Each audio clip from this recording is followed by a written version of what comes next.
What is happening, y'all? Welcome on back to episode 2 of the walkthrough. So continuing from here, we're going to go up ahead. There are some enemies that we're going to fight before we make our way to the first boss. Run on up these stairs, swing a right, and you'll notice up ahead that a bunch of enemies are actually fighting each other. Now the first thing you're probably going to think is, oh, I'm going to sit here and I'm just going to let them, they're going to kill each other and I'm going to farm it. And I know it sounds attractive, but these enemies are specifically set to where you're not really getting a whole lot when you kill them. So you can see I'm at 424. You can see that the enemies are dying. You see I'm not getting... Well, we'll vacuum up in a second when we're done. So all of those enemies... And I gained... It's not that. Gained about 75. So, point being, don't waste your time trying to farm right here. You're not going to get good returns. But we do have a couple things we want to get loot-wise. First, of course, being this guy right here. Now, right over here, this door is actually very, very important. Late game, you're going to come back through here. It's super obscure, but once you get towards the end of the game, it doesn't really give you a lot of direction, basically where to go to make your way towards the final boss. And it's actually going to be through this door, but the game doesn't really tell you that. So just keep this door in mind. It's a very important door. But for now, at least, we're going to enter into Umbral and pick up a bunch of goodies. Now, there's a reason for this being, is as you can see, after we entered Umbral, the lava is mostly gone. I mean, we can still see it visually, but it's not hurting us. So we'll pick up the rusty cutter. And then there are 3 instances of fire salts that we can pick up. So we went into... You can, of course, also just shine your lamp and walk over and pick up these items. But the downside with that is you're going to temporarily lower your lamp to actually acquire the items. And when you do that, you're going to take some damage. So that guy, get this fire salt, and there's one more over here. There it is. We're going to call this guy the Fire Giant. This is there's some plot stuff that happens with him a little bit later, but just remember this is the Fire Giant location. Now up ahead we have the first boss, Pieta. Pieta is, in my opinion, a bit of a parry check. She has a lot of very well telegraphed moves that you can parry pretty easily, and by doing so, take her down relatively fast. She has a couple to note. There is basically a 3-hit combo going on. She has an overhead slam she occasionally does. I'm not a giant fan of parrying the slam because she will usually create thorns with it, and those thorns are going to get some damage in. I'm going the wrong way. In addition to that, she has what we'll call a wing rush, where she'll summon up clones, and they go in kind of like a 1-2-3 zone type thing, like left, middle, and right. So you just stand in the zone that they're not coming in. The clones can also try to attack you as well, so make sure to avoid that. She can create little thorns that are going to chase you on the ground. You can usually run away. One of her big things is she likes to pull her hand back and then rush towards you and try to get a grab attack on, and that can actually hurt quite a bit if you're not careful. So if you really want to over-prepare here, we have Fire Salts as well as Holy Ward for this fight. But honestly, if you just focus on parries and getting a couple occasional hits in, blocking and getting follow-up on your Wither, you should do fine. If you die, you'll then be able to summon the Iron Wayfarer, and he will, of course, assist with this fight. So if we somehow don't take her out on the first attempt, we're certainly going to take her out on the subsequent attempt.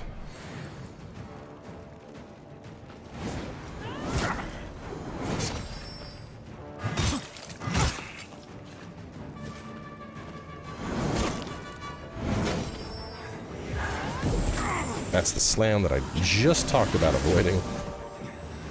Wasting my heals early on, Pieta.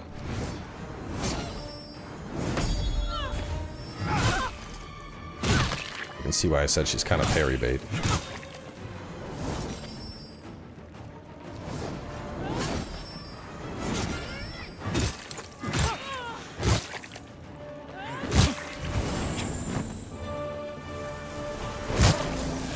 Oh, she's doing her phase transition.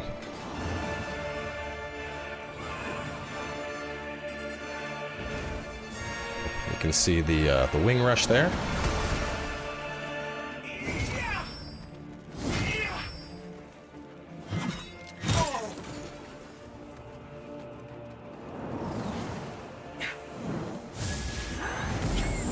coming back from the clones. Oh, she also has a... No, the grab got me. She also has like a beam blast that she can do. Definitely be aware of the beam blast. That can hurt a lot if you don't see it coming. Here are the little thorn chasers. There's the beam blast.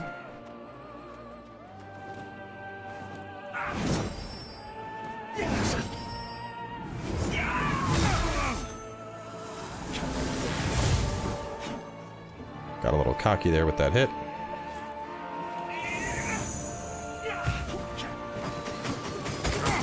Oh no, I let him hit me. That's okay. Now keep in mind that when we die in this game, we come back. We're now back in the Umbral realm.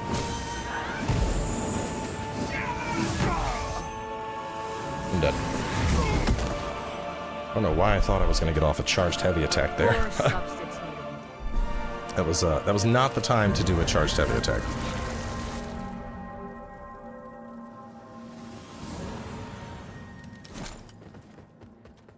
Keep facing the wrong way when I respawn. Now this is the guy that you can summon in for the boss fight. So if you need him, make sure to just grab him. Which we will pull him in on this attempt just to show how summons work in this game.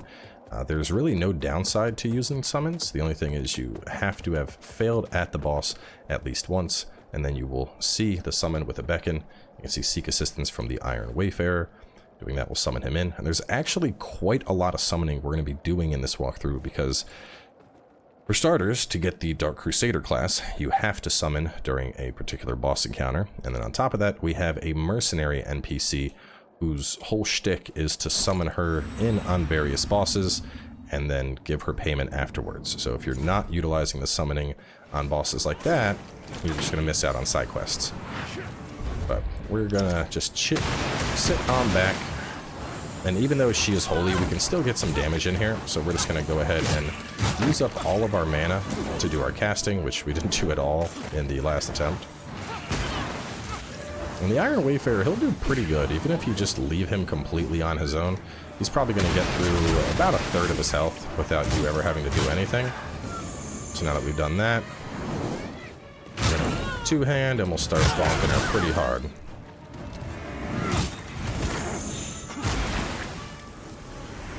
She's going to do her phase shift here.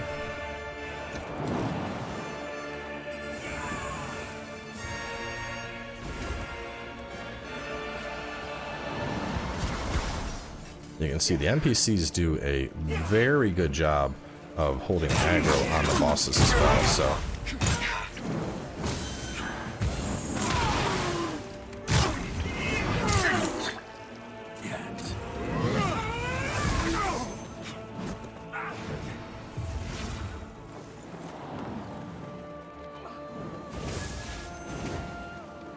Alright, so they are going to go on the left and the right, so we want to stay in the middle.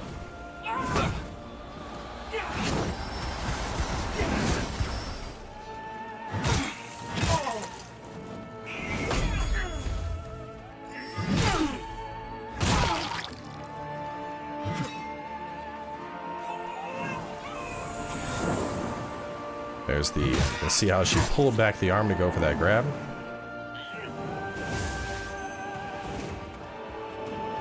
They're gonna go middle and right, so I'm gonna come over here. There's her little blade beam.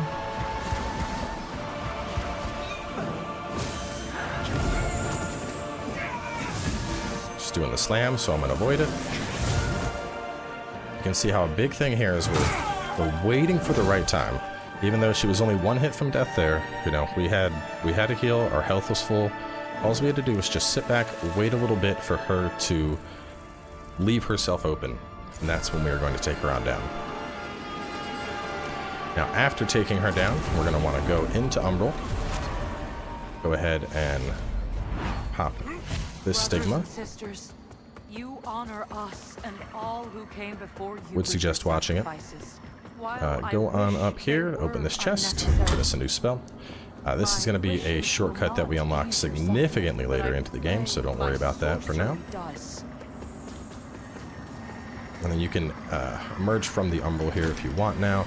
There's some other stuff we're going to do in Umbral, but we can do that after we get into the base. So, run on down.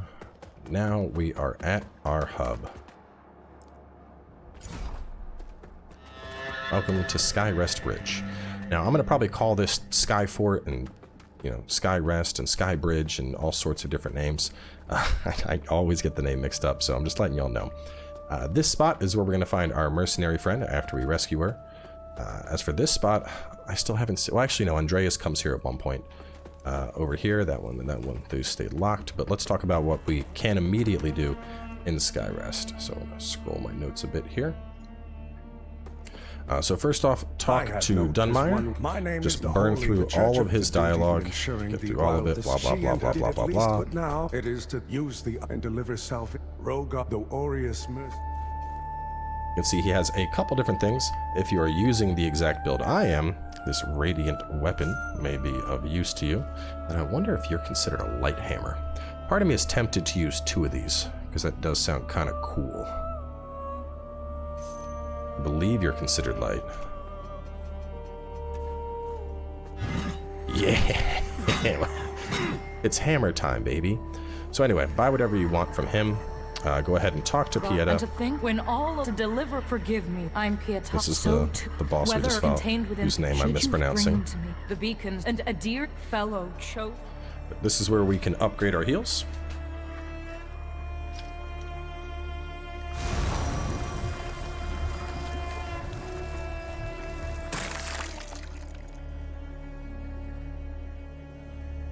We can also respec from her, but respec items are kind of rare. There are some places that you can farm them, but they're not exactly cheap at the moment, so I'll talk about those in just a little bit. This is the captain. Go ahead and burn through his dialogue. I'm Stoneman, a group of against a man. We made a vow. Whatever the cost to us, that's heretic, as are you. He can sell a bunch of different stuff. If you're interested in a nice small shield, this one's actually pretty solid. I use this all the way through the end game. The Pilgrim's Perch Key will help us get access to a bunch of goodies, but if we wait long enough, he'll just leave it and we get it for free. The Ring of Duty, this one may be worth picking up if you want a decent ring early on. This is going to increase both your vitality and endurance. I'm trying to remember exactly how much it was. I believe I think it's 2 to each. But we will pick that up because in terms of value, at only 3,000, and that gives us access to what? Only 1 to each. Well, still, I mean, that's worth 2 levels at the current moment. So we'll put that on as well as the Mine Owner's Ring. In terms of other stuff that you might be interested in here, if you are playing online, these make it so that you can't be invaded, which is kind of nice. If you're that worried about invasions, though, I would suggest just playing offline like I am. Not that I'm worried about invasions, because I'm obviously a Giga Chat PvPer, but I don't want to deal with invasions when I am in the middle of trying to read notes and do a walkthrough. So pick up the Aura of Tenacity, go ahead and interact with the shrine here. This is essentially the co-op shrine. If you are online, you're able to spend the items you get from completing co-op endeavors to unlock a couple different things, including Tinks, the +10 tier upgrade mat, some unique armors, but that does require a lot of time spent in multiplayer.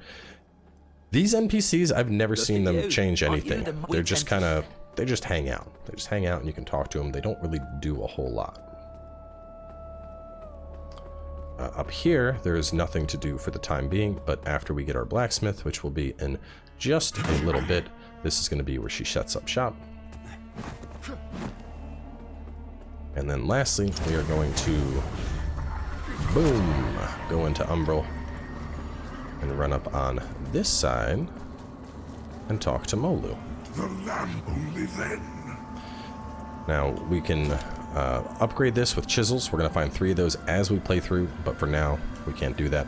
But we can drop a socket in, which is something we definitely want to do. We picked up this a little bit earlier when we popped that belly back by the first visage, and this is going to give us an extra soul flay charge, which is going to be super useful early on, so go ahead and pick that up. Now, talking to Molu, if you desperately need to respec, he doesn't have it right now, but he will sell one of the respec items, so that is something worth keeping in mind. Besides that, we also have the Vestige Moth here. It might be worth picking up one of these. You can use this to travel out, so if you're in like a bad area and you can't get out, having one of these will allow you to warp out and keep all of your stuff.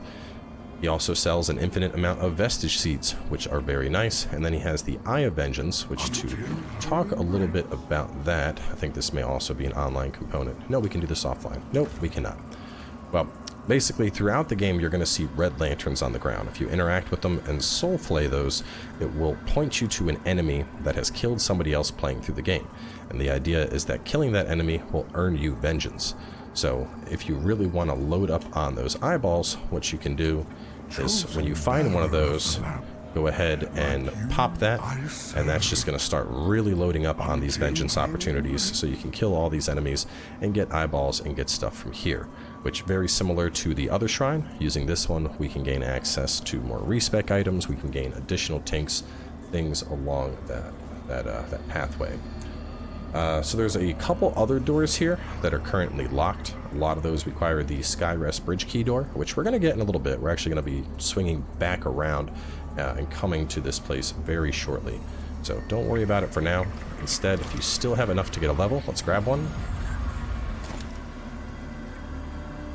Once again, we're going to continue focusing vitality. Once that hits 20, I'll consider going into something else.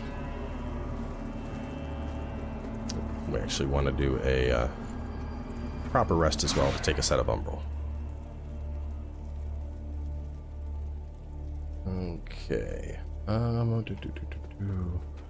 Alright, so looking at the time, I think we can push all the way through and get back to the other loop at Skyrest. This is Andreas, another NPC. We're just going to burn through his dialogue for now. About that I hope you recognize truth.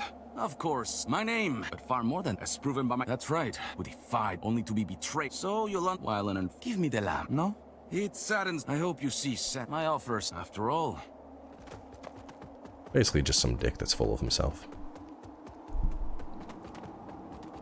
So run on over this way. Pick up the old Mornstead spear, and then climb on up, and we're going to talk to Theka here. This guy doesn't have a whole lot going on right now, but he becomes a merchant, and he basically like travels around the zones with us. All I want, but they didn't. For now, he gives us a stick. I gave, but I know it's a harsh, but a tree that doesn't. It's a harsh wind that blows in morning. Okay, so going up ahead, we can already kind of see the first enemy there, looking to get an ambush on us. If we want, we can. One more. Here we go. Let's see how good this dual wield is. To be honest, we're most likely going to be going towards a shield build, like a shield and one-hander, but curious to see the advantage of dual wielding early on.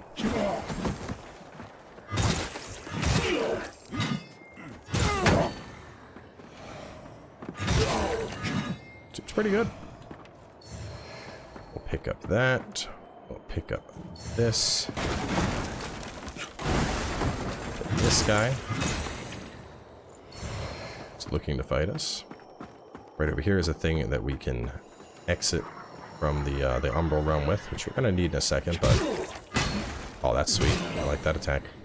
There's a bunch of different enemies here, but before we go messing with any of them, I'm just gonna roll past, run on up, and we're gonna activate this visage. Now, I wouldn't worry too much about resting yet. I mean, we still have all of our health, so we're not gonna rest. But we are gonna wait for him to throw his stuff and then take him out.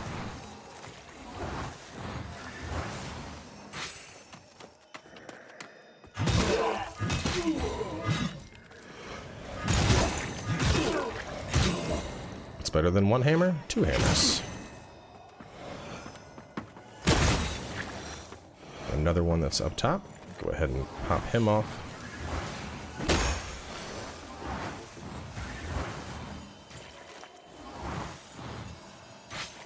Beautiful. And there should be one over here. You can kind of see him hiding. Ooh, he wanted to push me. So do be cautious, because we have a lot of forward momentum in this game, and it's very easy to get aggressive and attack and actually fall off a ledge trying to hit an enemy. So definitely something to be aware of. And then our last friend is hiding over there.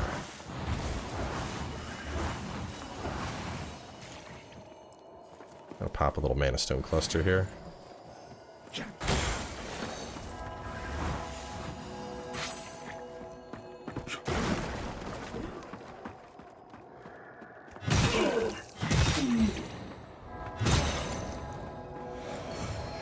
Right.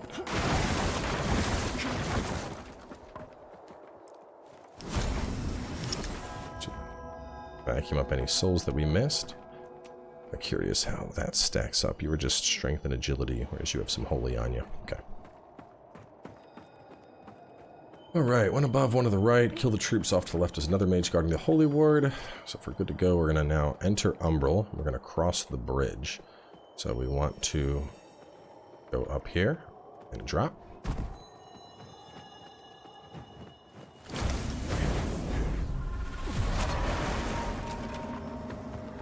Run across the hand.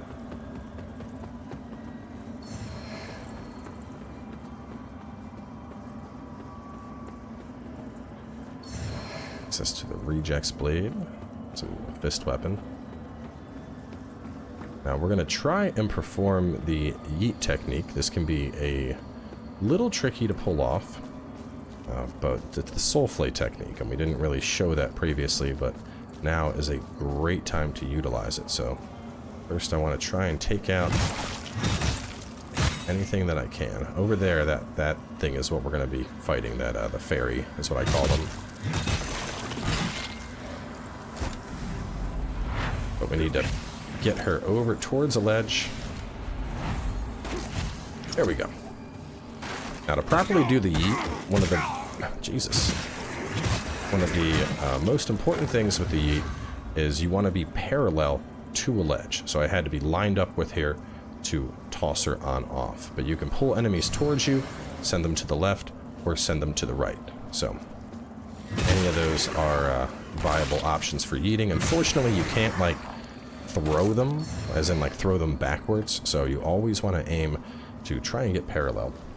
Let's see. Oh, the secret pause technique. If you're not playing online at any given time, hit start, push in the right trigger, you go into photo mode. While you're in photo mode, nothing can hurt you, which also gives me a great opportunity to check my notes. So we got the fist weapon, we got rid of the mother fairy, the belly up ahead, then we head back for the stigma. Excellent. Ooh, gotta be careful. Remember, we can instantly die when we're in Umbral, so don't want to go rolling off any cliffs. Go over here, pop the belly. It's access to the Pale Eye Shield. Decent medium shield. Don't exit Umbral just yet.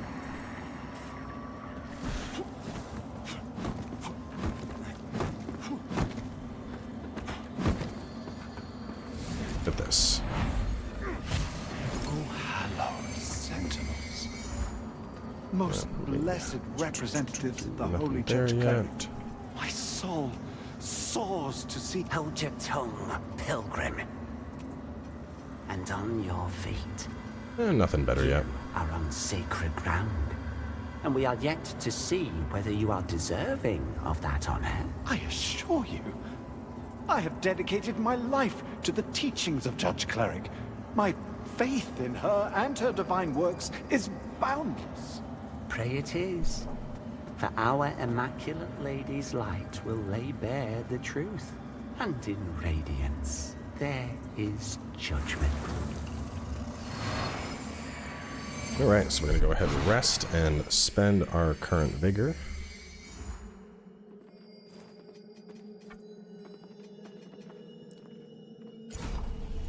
Now we're going to run back out where we just were. Now we could have done this without resting, but one of those things where it's better to be safe than sorry. We'll kill that one guy. We can probably just run past most of this trash, because they're not going to be able to hit us where we're going anyway. So drop down to here. Mandatory that you roll through the boxes.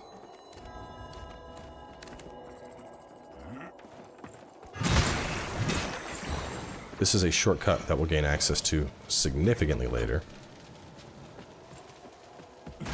And then this is going to break, so...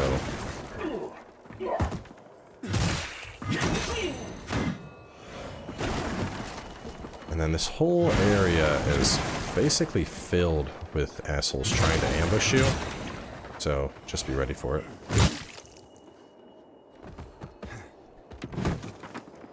Wanna run and tape.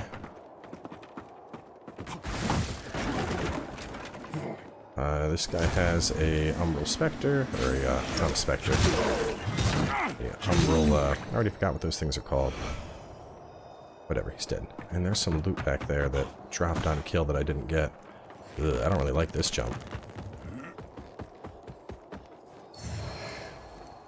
Who can pass up upgrade match, you know?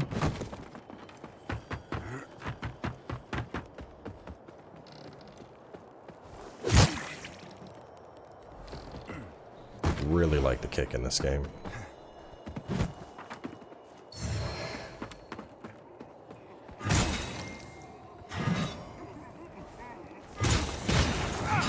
Oh, I like that. That's fun. It's my ranged attack.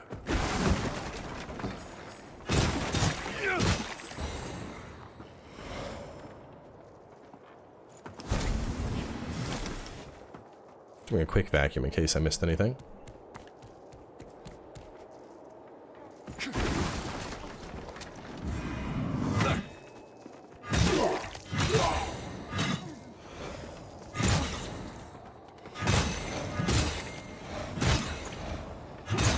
Punish all the sinners.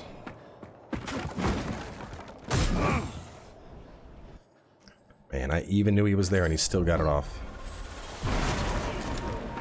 Cheeky shit.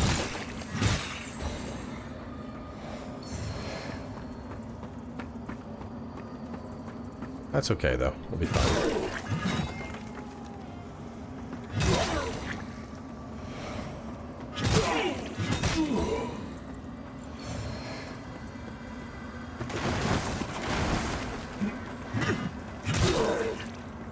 Some mage in the back there.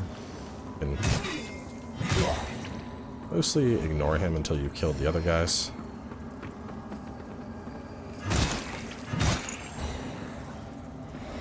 This will bring the elevator back down if it's already left. I'll pick this up. We're going to ride this on up, and this is going to bring us to basically the back side of the Skyfort.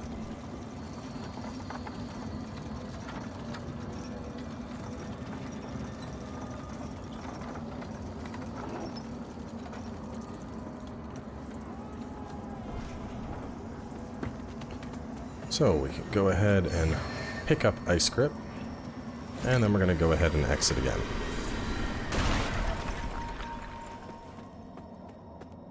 Right.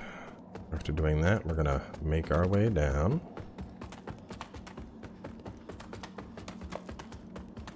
We'll run along here. We have to enter Umbral form again.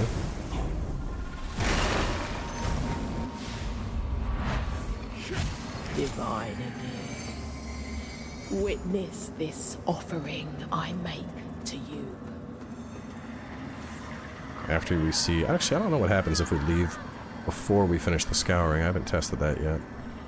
But we can wait a second while Damarim hurts herself.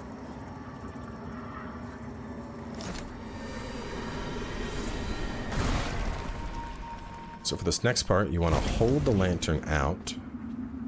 Then we're going to walk until we're over this platform. Which you can kind of see it below you. Let go. You'll drop down. You'll get the Faithful Bludgeoned. Which if you're playing as a strength build, this thing is great. Probably the... Well, it is the best early game strength weapon. In terms if you want like a big weapon. Gonna enter Umbral again. Go over here. Pull this. And then we'll kill all of our new friends that showed up.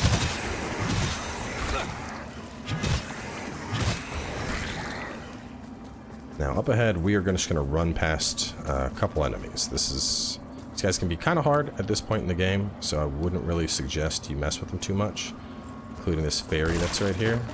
We're going to run past the fairy, say hello, grab the Crimson Rector Sword, not go that way, gonna go this way. Want to run over here, grab this. This is going to be the Skyforge key. These guys like to dive underground and then pop up an ambush chute, so run ahead and emerge from Umbral. You can see we got that animation lock, and so even if they're attacking us right now, we're safe. Now, If I was to just hold up my lamp and peer into Umbral, and those guys hit me while I have that lamp up, it's going to pull me into Umbral, which we obviously do not want. So that's something to be very careful with. Crimson Rector Shield. Once we have the bridge key, we can go ahead and open that door. And we'll run on back. Go through here. While the Talk to him beacon real should remain, fast. I would have you seek out as proof, for only in the can we hope to turn this land to offer you. Also, they are already So he just gave us a little subquest he wants to do.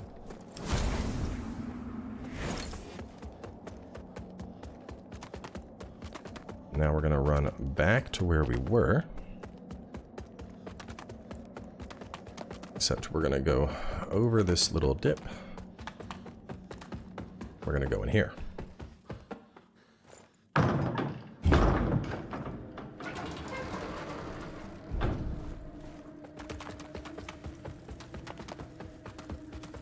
Got a couple different things to get.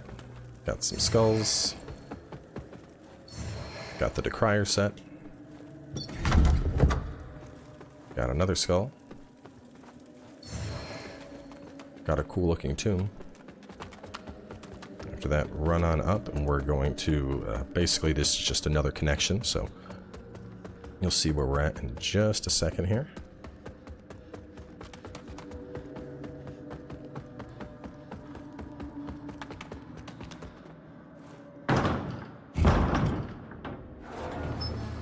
And there we are, now on the ground level of Skyrest. So, at this point we want to hop back into Umbral. We're going to pop this for now. Their words are veiled when they speak to me. Run on over into here. By marrying such a mind noble. Grab the bigger skull. Grab the faint bigger skull. And grab the other faint bigger skull. And then this was, yes, so this will basically take us right back to where we were. There's no point in taking this route, but it'll just take us basically to where like Andreas was staying. So we just wanted to get the bigger skulls that were right there. And then after that, we're going to be coming back to this NPC in just a little bit. For now, we want to run down here where the balcony breaks. We're going to roll off. Ooh, that's a little close roll. And right there, pop it. After popping, you can see a spot right here where we can run back onto the balcony. We're gonna go down this way. Pop you for some loot. Princess's Sting, which we're gonna put on for now. It just increases our damage if our weight's lower, which probably won't do much, but we're not exactly in heavy gear yet. Grab it again, tug it. Go behind us. Pop it, bop it, twist it, pull it.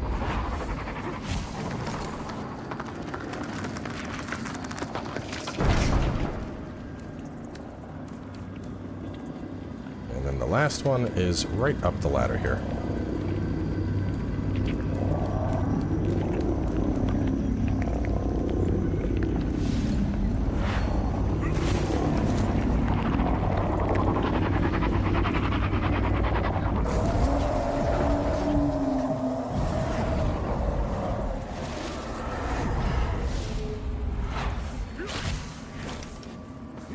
For some reason I always get stuck right there, so you might need to wiggle past it to get access to the Searing Accusation.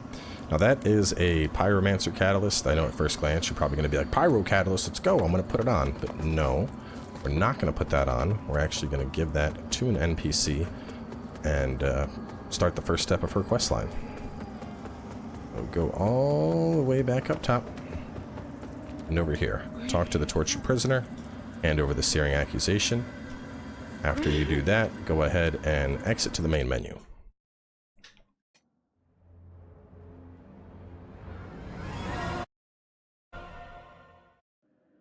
After we exit and we pop back in, see she is gone and she's left the tortured prisoner's head cage, so we'll pick that up. And now we're gonna run on over here.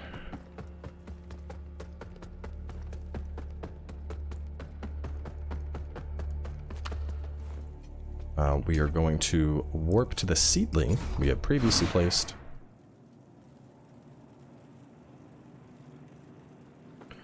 We can now open up this door, which this is just right here, right in Skyrest. So let's see, things lead on down. This is the co-op room, if I remember correctly. Yeah, so there's the co-op shrine underneath there. And then, since we're already over here, we're actually going to make our way back over to where the fire giant was. And you'll notice the NPC that we had just rescued is now waiting for us right over there. Hello again, deathless one. I'm glad. Perhaps I couldn't see it. Witness when I. Will you bring news of? So she has a couple different stuff for pyromancers, basically. Conflagration, a new spell that you can get access to, as well as their starting armor, which looks pretty rad. And with that, we are all set on Skyrest for now. So yeah, a lot of looping and running around, but we got it all. So at this point, we are going to head back to the base. Right on down. I love how fast we run in this game. It's such a blessing. But head back on into the base. Noticing some souls. We're going to do a little vacuum. It was probably the guys fighting. We'll rest for now. And then when we... see, is there anything I forgot? Bridge. We got the door. We got the loot, the sword and shield. Which if you're doing a strength build, this is basically... I believe it's better than the Werewolf starting sword, but there's a bleed version we'll get pretty soon. But either way, we're going to warp back to Sanctuary, and that is going to be where we pick things up on our next episode.